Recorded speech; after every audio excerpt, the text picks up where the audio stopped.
September 30th is actually too late. What am I talking about? Well, I'm talking about the count date, which is September 30th. What is the count date? Well, the count date is the official term given to the day, usually September 30th. If September 30th occurs on a Saturday or Sunday, it would be that Friday, right? The last school day prior to September 30th. But September 30th is the count date used, and September 30th is used for funding. So where your child is enrolled or notified as of September 30th is where the funding will go. So people oftentimes ask, what's the latest date I can choose to home educate? And typically we've been saying, well, September 30th. And while that's true, in practice, if you wait till September 30th, that's too late. Because if you're coming from, let's say, a school environment to home ed, well, and especially if your child's been attending school for September, right up until the 30th, well, if your child's been in school until the September 29th, and then you decide to home educate, and you say, well, I've got till September 30th, I'm fine. Maybe, but oftentimes what happens is that school, let's say September 30th is a Friday, and your child is absent on September 30th, which is good, because you've chosen to home educate. So where your child is physically present on September 30th determines where the funding goes. And you could be saying, well, my child is not physically present in a school on that Friday, September 30th, so I'm fine. In theory, true, but that school has had your son or daughter in the school for the entire month of September, and so your school is likely going to count your child absent with an excused absence on Friday, the September 30th, but claim that your son or daughter is enrolled in their school.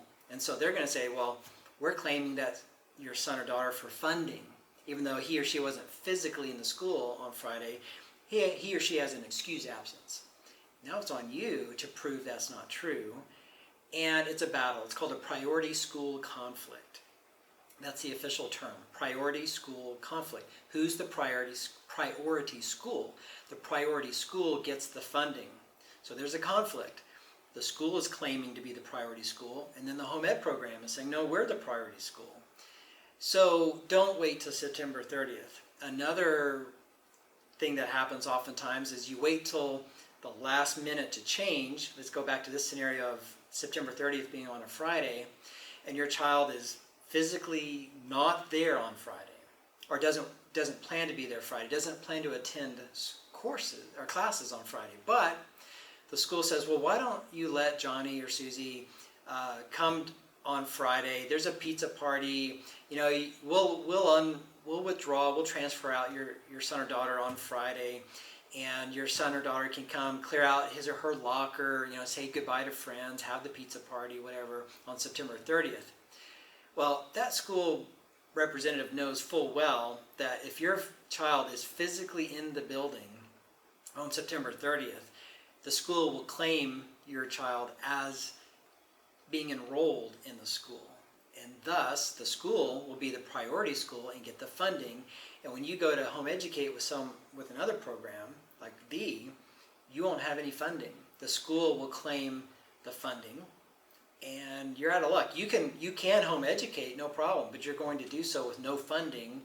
And some home ed programs won't take you because there's no funding involved. So don't wait until September 30th. If you know you're going to home educate, do so as quickly as possible. Register or notify as soon as you know you're going to home educate. If you're switching home ed programs, that can be problematic too, because there's no school to be physically present at, right? So if you're homeschooling with home ed program A until the September 29th, and then you're like, I really don't want to be with this program, I'll go with D. Or maybe you're with D and you want to go with someone else. You know, just for the example, you switch home ed programs on the 30th. Well, how do you prove where your child was on the 30th? There's no school to be taking attendance at, right? So that's problematic. So don't wait till September 30th. You will hear the answer, oh, you have to until September 30th. We even told people that up until recently, up until we realized, no, we shouldn't be saying September 30th. I would say as early as you know you're going to home educate, make that decision in paper, right? Register. Go to our online registration form, our system. Register, whether it's paper or online. Hopefully it's online with our program. You'll like the online program, the online registration system. But register as soon as you know you're going to. I understand circumstances in life happen where you're making a change at the last minute.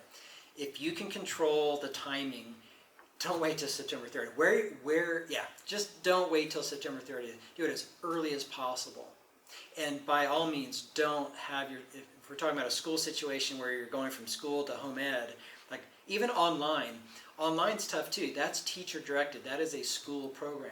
It's hard to make a case for your child being present or not present in an online school on September 30th because it's online. If they're taking attendance or not taking attendance, it doesn't really matter.